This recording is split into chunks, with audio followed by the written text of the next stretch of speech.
બીજા બધા એના પપ્પાને જોઉં ત્યારે એમ થાય કે ઓહો હોગા બધાને કેવું સારું છે, કેમ આમ છે, કેમ તેમ છે.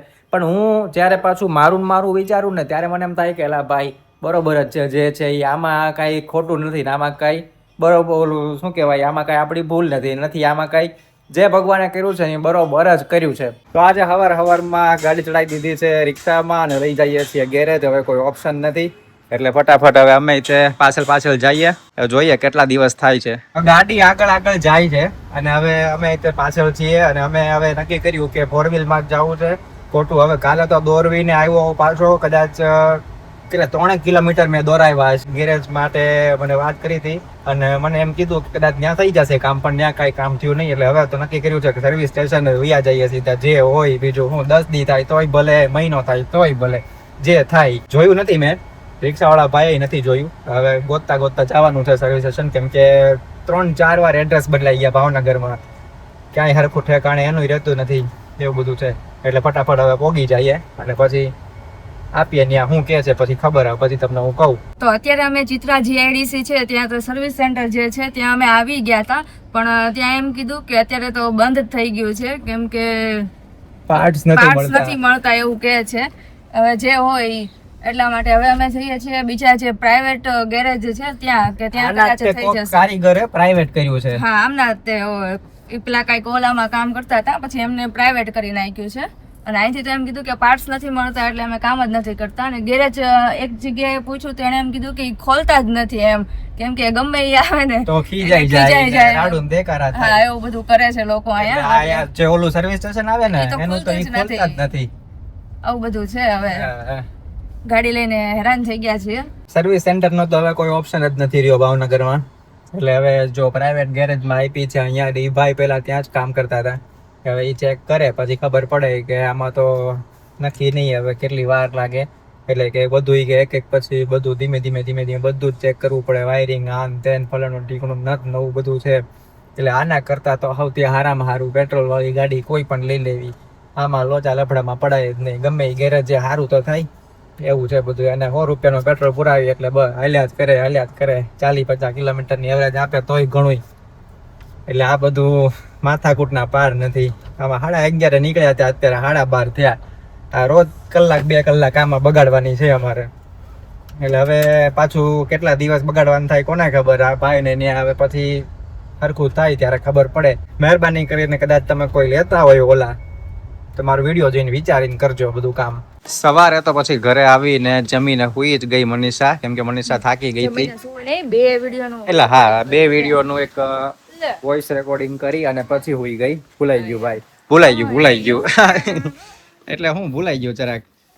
અને હવે જઈએ છીએ બાળકોને ભણાવવા માટે જે મંદિરે જઈએ છીએ ત્યાં. કદાચ તમને કોઈને ન ખબર હોય ને કોઈ ભાવનગર થી જોતા હોય તો બધાને કહી દઉં કે રવેચી માતાનું મંદિર, એરપોર્ટ રોડ, રિંગ રોડ થી આપણે શું કહેવાય સુભાષનગર થી અવાય એ રોડ ઉપર.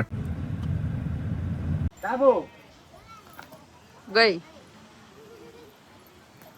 જમણું ડાબુ, જમણું જમણું ડાબુ ડાબુ.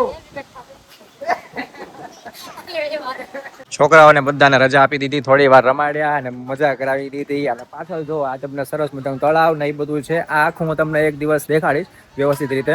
અને અત્યારે હવે ઘરે જઈએ ફટાફટ. વાતાવરણ એકદમ વરસાદ વાળું થઈ ગયું છે. આજે ખબર નહીં વરસાદ આવે કે નહીં. આજે જમવામાં છે થેપલા. એટલે મનીષા એમ કહે છે કે આ રોજ થેપલા હવે કેમ કરવું, એ કે રોજ થોડા કે વિડીયોમાં લેવાય રોજ થેપલા. મેં કીધું એમાં શું થઈ ગયું, જે હોય કહીએ આપણે, બરાબર કે નહીં. અને શાકમાં શું છે આજે? ડુંગળી બટેટાનું શાક. અને આજે કાંઈ ખીચડી બીચડી નહીં? ખીચડી નથી, કાલની વધારે પડી હતી ને એટલે હવે નહીં કરી આજે. એવું નથી કરવાનું, એ નહીં નથી. કાલની કટલી તપેલી ભરીને પડી. કાંઈ વાંધો નહીં. હવે બીજું આજ ખાલી શાક થેપલા જ તે? શાક થેપલા, દહીં છોંદો અથાણું એવું બધું. અને છાશ ખાઈ લેવાની. ડુંગળી ખાવી હતી. અને ઘણી વાર તમે એમ પૂછો છો ને કે આ તમારા પપ્પા ક્યાં છે, શું નહીં, તો એ તો હું તમને આખા વ્લોગમાં તો કહીશ જ તે એકવાર. પણ આમાં કેવું થાય છે કે હું ઘણી વાર જોઉં ને ત્યારે મને એમ થાય, બીજા બધા એના પપ્પાને જોઉં ત્યારે એમ થાય કે ઓહો હોગા બધાને કેવું સારું છે, કેમ આમ છે, કેમ તેમ છે. પણ હું જ્યારે પાછું મારું વિચારું ને ત્યારે મને એમ થાય કે એલા ભાઈ બરોબર જ છે જે છે એ આમાં કાંઈ ખોટું નથી ને આમાં કાંઈ બરોબર ઓલું શું કહેવાય આમાં કાંઈ આપણી ભૂલ નથી આમાં કાંઈ જે ભગવાને કર્યું છે એ બરોબર જ કર્યું છે. અને એ વાત મેં છે ને મનીષાને તો પહેલા એકવાર વાત કરેલી જ હતી. તો મનીષા એ થોડીક છે ને આમ તોલી થઈ ગઈ હતી, ઇમોશનલ થઈ કે ઓહો અરે આવું એ કે થઈ ગયું હતું એમ. અને એના મમ્મી ને આસ્થા એટલે આ મનીષા નાની બેન પછી મનીષાના પપ્પા એ બધા એ કહેતા હતા કે ઓહો એમ આવું તો એ કે કોઈને ન થવું જોઈએ, પણ હવે શું કરવું એટલે થાય એવું. પણ હવે આમાં તમને એવું થતું હશે કે એવી તો કઈ ઘટના હશે, પણ હવે અત્યારે તો મારે કેવું નથી કાંઈ તમને, હું તમને ડિટેલમાં પછી વાત કરીશ જ કે અત્યારે ખોટો એવો મૂડ બગાડવો નથી એટલા માટે. હવે જમીને રાત્રે અત્યારે વાગ્યા છે 9, તમને લાઇટમાં નહીં દેખાય થોડીક નજીક કરી દઉં, અને હવે ચાલવા જઈએ છીએ. અને હમણાં તો ઓટોમેટિક અમારે ચાલવાનું થઈ જ ગયું હતું કેમ કે ગાડીને ધક્કો મારવાના આ અઠવાડિયાની અંદર 2 થી 3 વાર કદાચ એવું થયું, એટલે વધારે પડતું ચાલવાનું થઈ ગયું હતું, તાકાત એટલી બધી થઈ ગઈ હતી. એટલે હવે આજે અમે જાતે ચાલવા માટે જઈએ છીએ. હમણાં શું છે કે ટેવ પડી ગઈ, હવે તો આજે ખાલી તાકાત નથી કરવાની, ખેંચવાની, દોરાવવાની. બરોબર મનીષા?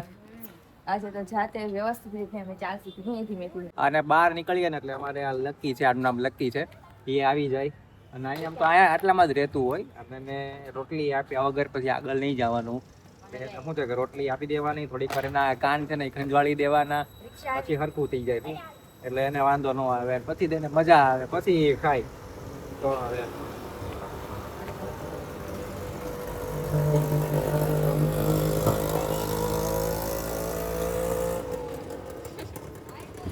અમારે જે અમે ચાલવા આવીએ ને એમાં આગળની સાઈડ જે રોડ છે ને ત્યાં આવીએ ને એમાં આ નવો પેટ્રોલ પંપ ખુલ્યો છે, અને એની બરોબર બાજુમાં છે ને અહીંયા જે ડેવલપ થાય છે ને ત્યાં બધા એવી વાત કરે છે કે ત્યાં મેકડી આવે છે.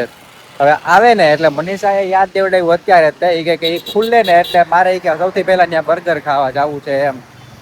હવે સાચું છે ખોટું છે એ નથી ખબર, પણ જો એ સાચામાં ખુલશે ને તો આ બધા ઉપાડો લે હે, અને 2 દિવસે 3 દિવસે, કેમ કે આની બરોબર પાછળ જ તે ઘર છે અમારું, એટલે એ અહીંથી આમ કર્યા કરશે.